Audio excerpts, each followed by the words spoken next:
La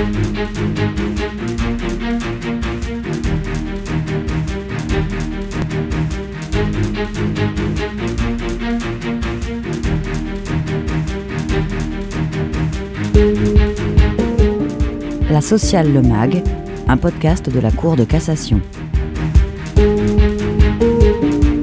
La jurisprudence de la Chambre sociale, racontée par ceux qui la font. Avec aujourd'hui les conseillers Frédéric Agostini et François Pian.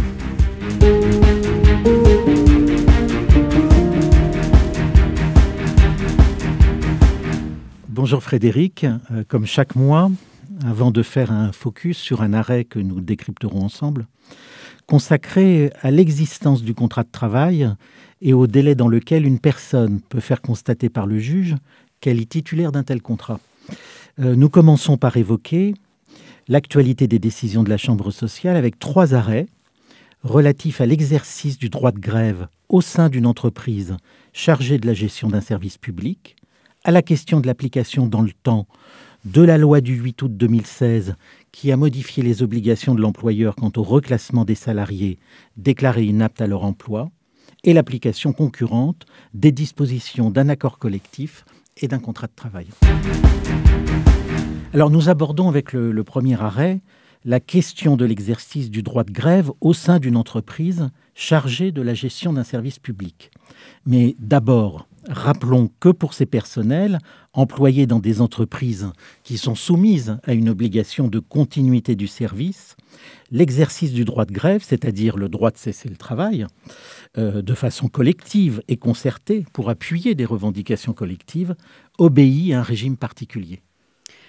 Alors tout à fait. Et dans les services publics, donc là on pense bien sûr aux entreprises qui gèrent des transports publics, terrestres, ferroviaires ou aériens. Le Code du travail exige que la cessation du travail pour un motif de grève des agents qui participent au service public soit précédée d'un préavis, c'est-à-dire d'une information de l'employeur préalable officielle.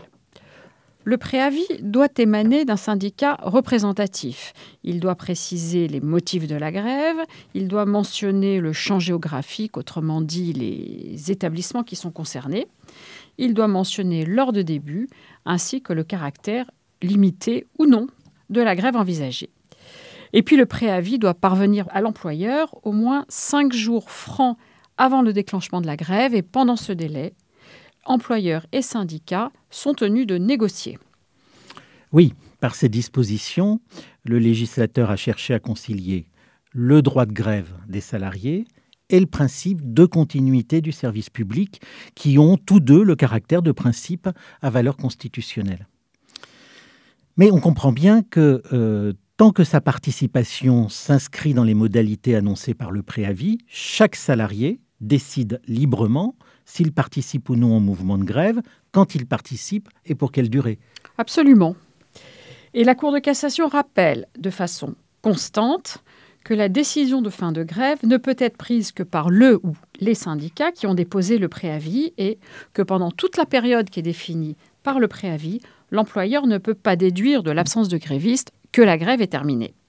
Et dans cette même période, le salarié gréviste bénéficie de la protection prévue par la loi. Il ne peut pas être licencié pour avoir exercé son droit de grève. Puis il ne doit pas non plus subir des mesures discriminatoires, notamment en matière de rémunération et d'avantages sociaux. Oui, alors on sait qu'en dehors des services publics, et sauf hypothèse particulière, le caractère collectif du mouvement de grève interdit qu'il puisse être le fait d'un seul salarié, agissant isolément. En est-il de même au sein d'une entreprise gérant un service public, alors que c'est le dépôt du préavis qui établit l'existence d'une grève et non la cessation du travail par les salariés? Eh bien, c'est précisément la question qui était posée dans notre arrêt du 22 avril 2022.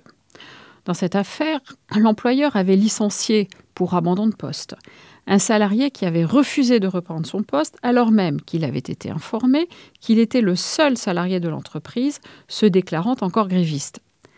La Cour de cassation considère que le salarié ne pouvait être licencié. La cessation du travail d'un salarié pour appuyer des revendications professionnelles formulées dans le cadre du préavis, constituant une grève, peu important qu'il était le seul gréviste. Alors nous abordons avec le deuxième arrêt rendu le 11 mai dernier la question de l'application dans le temps de la loi du 8 août 2016 qui a modifié les obligations à la charge de l'employeur tenu de reclasser un salarié déclaré inapte à son emploi par le médecin du travail. Mais peut-être d'abord un rappel sur l'obligation de reclassement de l'employeur. Bien sûr.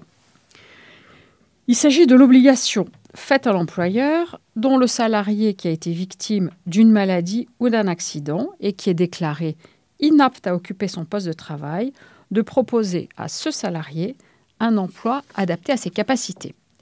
L'emploi qui va être proposé doit être aussi comparable que possible à l'emploi précédemment occupé, au besoin par la mise en œuvre de mesures telles que mutation, transformation de poste de travail ou encore aménagement du temps de travail. Et pour établir sa proposition, l'employeur doit prendre en compte l'avis d'inaptitude du médecin du travail, avis qui comporte éventuellement des indications sur l'aptitude du salarié à exercer d'autres tâches au sein de l'entreprise. Et l'employeur doit procéder sérieusement et loyalement à la recherche d'un poste de reclassement, à défaut de quoi le licenciement pour inaptitude et impossibilité de reclassement qu'il aura prononcé se trouverait privé de cause réelle et sérieuse, puisque l'impossibilité de reclassement qu'il a la charge de démontrer ne serait pas avérée. Mais alors, qu'a changé la loi du 8 août 2016 ? Eh bien, par exemple, depuis son entrée en vigueur, le 1er janvier 2017, l'employeur est tenu de consulter les délégués du personnel, c'est-à-dire désormais le comité social et économique. Donc l'employeur est tenu de le consulter sur sa ou ses propositions lorsque le salarié a été victime non seulement d'une maladie ou d'un accident professionnel, mais également d'une maladie ou d'un accident non professionnel. Et dans notre arrêt, le salarié avait été déclaré inapte à son poste par le médecin du travail le 29 février 2016, c'est-à-dire avant l'entrée en vigueur de la loi le 1er janvier 2017. Mais il n'avait été licencié pour inaptitude et impossibilité de reclassement que le 18 septembre 2017, soit après l'entrée en vigueur des nouvelles dispositions. Et alors la question posée à la Cour de cassation était donc d'elle de savoir si l'employeur devait ou non consulter les délégués du personnel, ce qu'en l'espèce il n'avait pas fait. Et alors que décide la Cour de cassation ?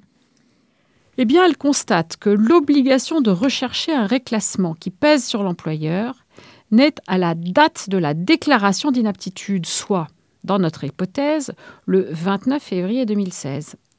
Elle en tire la conséquence que les dispositions applicables étaient celles qui étaient en vigueur à cette date, soit avant le 1er janvier 2017, et que l'employeur n'avait donc pas à consulter les délégués du personnel.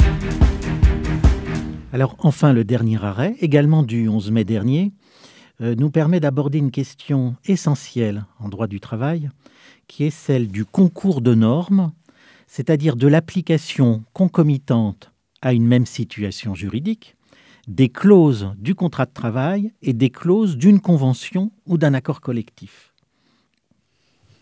Dans de telles situations, le principe de non-cumul et le principe de faveur permettent aux parties de régler les difficultés qui peuvent découler de ce concours de normes, et on pense notamment en cas de cumul d'avantages. Plus précisément dans notre affaire, les salariés pouvaient bénéficier, en vertu de leur contrat de travail, d'une prime dite de production et en vertu d'un accord collectif, d'une prime dite d'assiduité. Oui, alors les questions qui se posaient étaient celles de savoir, d'abord, si le salarié pouvait cumuler le bénéfice de ces deux primes, toutes deux fondées sur sa présence à son poste de travail. Et ensuite, si tel n'était pas le cas, laquelle de ces deux primes devait lui être versée ? Alors la Cour de cassation répond à ces questions en rappelant d'abord le principe de non-cumul, principe selon lequel, en cas de concours entre clauses contractuelles et clauses conventionnelles, les avantages qu'elles prévoient ne peuvent se cumuler s'ils ont le même objet ou la même cause, sauf stipulation contraire.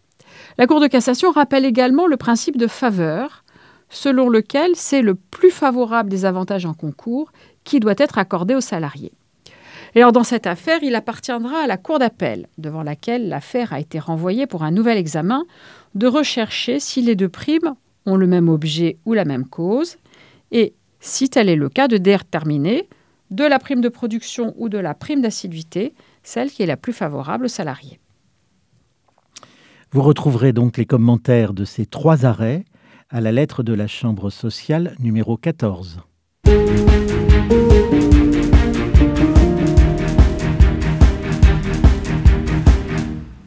Notre décryptage du mois porte sur un arrêt du 11 mai dernier, relatif au délai dans lequel une personne peut faire constater par le juge qu'elle est titulaire d'un contrat de travail. Autrement dit, quel est le délai de prescription applicable quand il s'agit de faire reconnaître l'existence d'un contrat de travail. Mais peut-être avant, convient-il de préciser comment s'identifier un contrat de travail?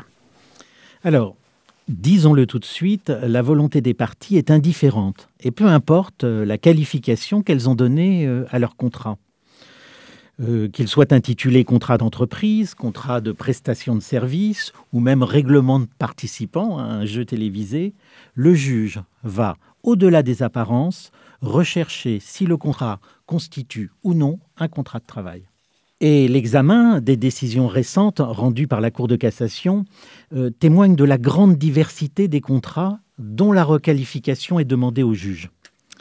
La demande peut émaner d'un travailleur indépendant, mais aussi d'un sous-agent d'assurance, d'un gérant mandataire de fonds de commerce, d'un agent commercial, d'un journaliste pigiste, d'un vendeur colporteur de presse, d'un associé de l'entreprise ou d'un salarié mis à disposition de l'entreprise. Et la demande peut avoir pour objet de faire reconnaître l'existence d'un contrat de travail, comme à faire écarter l'existence d'un contrat de travail lorsqu'il apparaît que la personne salariée s'est comportée en réalité en dirigeant de fait du commerce ou de la société, ou encore lorsque les fonctions prétendument salariales se confondent en réalité avec l'exercice d'un mandat social. La qualification du contrat de travail va donc dépendre non pas de sa dénomination, mais des conditions de fait dans lesquelles l'activité est exercée. Et les illustrations sont nombreuses. Hier, avec les participants à l'émission L'île de la tentation, comme aujourd'hui, avec les livreurs et les chauffeurs de voitures de transport, ayant passé un contrat avec une plateforme de livraison ou une plateforme numérique. Mais s'il s'agit d'apprécier les conditions de fait dans lesquelles s'exerce une activité, nombre de litiges vont se résoudre en considération de la suffisance ou non des éléments de preuve apportés pour établir l'existence d'un contrat de travail par la personne qui le revendique. Absolument. Mais le législateur et la Cour de cassation ont aménagé le régime de la preuve. Le législateur, en établissant des présomptions légales de salariat, c'est-à-dire des situations dans lesquelles il estime que le contrat de travail est présumé. C'est par exemple le cas des journalistes professionnels, des artistes de spectacle, des mannequins, des travailleurs à domicile.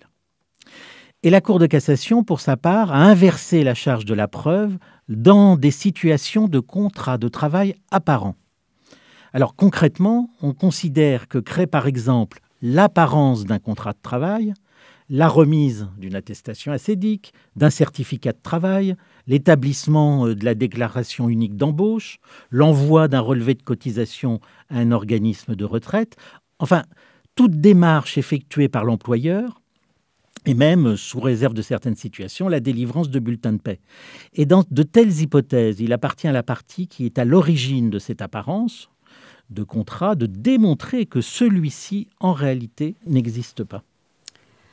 Alors finalement, la Cour de cassation considère que lorsque le contrat de travail n'a pas été écrit, un certain nombre de démarches accomplies par l'employeur peuvent laisser présumer son existence. Mais s'il n'existe pas d'éléments matériels qui accréditeraient l'existence d'un contrat de travail apparent, il appartient bien à la personne qui revendique un contrat de travail d'en rapporter la preuve. Et dans ce cas, que doit-elle démontrer ? Oui, et nous entrons dans le vif du sujet qui est celui des critères du contrat de travail. En l'absence de définition légale, il est revenu à la jurisprudence de définir les éléments qui permettent de distinguer un contrat de travail d'un autre contrat. Et aujourd'hui, chacun s'accorde à considérer qu'il y a contrat de travail lorsqu'une personne, le salarié, s'engage à mettre son activité à la disposition d'une autre personne, l'employeur, sous la subordination juridique de laquelle il se place, moyennant rémunération. Il faut donc 3 éléments. Une prestation de travail, une rémunération et un lien de subordination juridique. Et l'élément prépondérant, c'est le critère de la subordination juridique qui se définit comme l'exécution d'un travail sous l'autorité d'un employeur qui a le pouvoir de donner des ordres et des directives, d'en contrôler l'exécution et de sanctionner les manquements. Oui, on comprend bien que le critère d'un travail subordonné est essentiel et permet de distinguer un contrat de travail d'un contrat de prestation de service qui comprend lui aussi une prestation de travail et une rémunération. Mais comment le juge procède-t-il pour caractériser l'existence des pouvoirs de direction, de contrôle et de sanction de l'employeur, c'est-à-dire pour caractériser ce lien de subordination juridique? Alors, prenons un exemple avec un travailleur indépendant ayant passé un contrat de prestation de service, de livraison par exemple, avec une société commercialisant des produits pharmaceutiques. Pour ce type de produit, les instructions de livraison peuvent être très précises et la procédure de livraison peut faire l'objet de directives quant à l'ordre des pharmacies livrées, l'obligation de rendre compte au fur et à mesure de la prestation de livraison. Et dans cette hypothèse, on mesure bien combien il est difficile de distinguer entre ce qui relève ou ce qui relèverait du pouvoir de direction et de contrôle d'un employeur et ce qui relève des exigences contractuelles résultant du respect des normes réglementaires pour la conservation des produits, de la livraison prioritaire en raison de la nature des produits livrés ou de la rupture de stock des pharmacies et d'un suivi commercial exigeant. Aussi, pour caractériser le lien de subordination, le juge prud'homal utilise la méthode dite du faisceau d'indices. Il collecte des éléments qui, sans être nécessaires ni suffisants, laissent à penser qu'une subordination est en l'espèce probable. Et c'est l'accumulation de tels indices qui peut conduire à la preuve d'une subordination et par suite à la qualification de contrat de travail. Donc si le juge apprécie souverainement les éléments de preuve et de fait, la Cour de cassation exerce néanmoins son contrôle sur les conséquences qu'il tire de ces constatations pour en déduire ou non l'existence d'un contrat de travail. Oui, et ont été retenus comme éléments caractérisant un lien de subordination, alors selon l'activité ou les missions exercées. Le fait de recevoir des instructions et directives, l'obligation de rendre compte de l'activité, le contrôle exercé sur l'exécution de ces directives, l'activité dans un lieu déterminé, le respect des horaires, la fourniture de matériel ou d'équipement, une absence ou une limitation forte d'initiative dans le déroulement du travail, l'intégration à une équipe de travail salariée, l'intégration à un service organisé, une facturation au nombre d'heures ou en jours, l'existence d'une relation salariale antérieure avec le même employeur, mais aussi le fait de travailler exclusivement pour un seul donneur d'ordre, lorsque la clientèle constituée reste par exemple celle de la société cocontractante, ou lorsque la rémunération est fixée unilatéralement par le client du travailleur indépendant. On comprend bien qu'aucun indice n'est en soi suffisant pour caractériser le lien de subordination et que, précisément, la méthode du faisceau d'indices invite les juges à caractériser le lien à travers plusieurs critères qui sont nécessairement différents selon qu'il s'agit d'examiner la subordination d'un médecin au sein des cabinets ou d'examiner la prestation d'un livreur d'une plateforme. Mais à partir de quand et dans quel délai la partie qui souhaite faire reconnaître l'existence d'un contrat de travail doit-elle agir?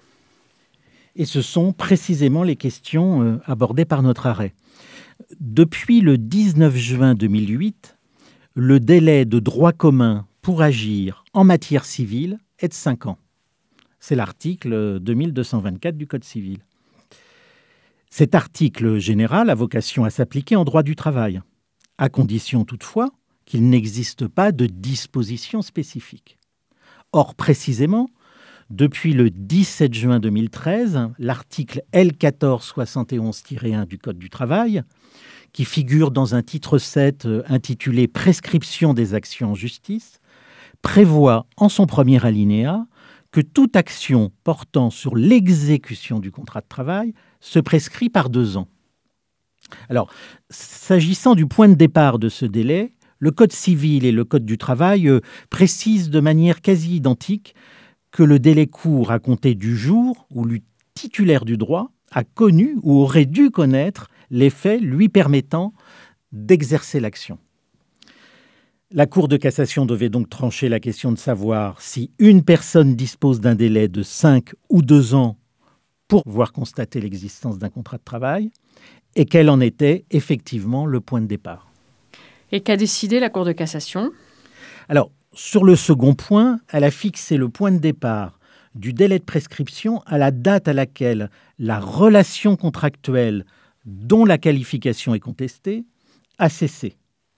En effet, la qualification du contrat en contrat de travail dépend, comme nous l'avons dit à l'instant, des conditions de fait dans lesquelles s'exerce l'activité.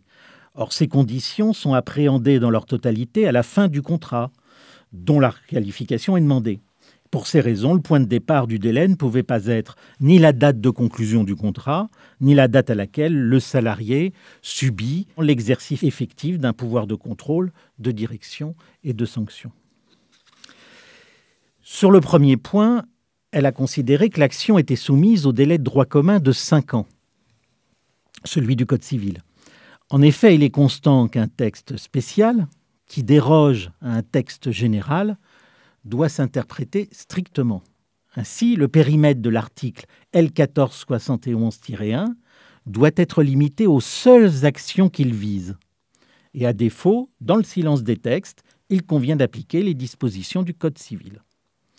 En l'espèce, l'action par laquelle une partie demande de qualifier un contrat dont la nature juridique est indécise ou contestée, la qualifier de contrat de travail, ne portait pas immédiatement sur une action en exécution du contrat de travail, puisque le contrat n'était pas encore qualifié.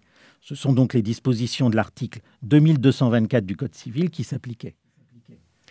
Et on comprend bien qu'il convient donc de distinguer, comme le font d'ailleurs les auteurs de doctrine, l'action requalification-interprétation qui vise à donner à un acte juridique sa véritable nature, de l'action requalification-sanction, par exemple la requalification d'un contrat de travail à durée déterminée en contrat de travail indéterminé, pour laquelle la nature juridique de contrat de travail n'est pas discutée. Et la Cour de cassation retenant dans cette dernière hypothèse le délai de 2 ans de l'article 14 L1471-1 du Code du travail.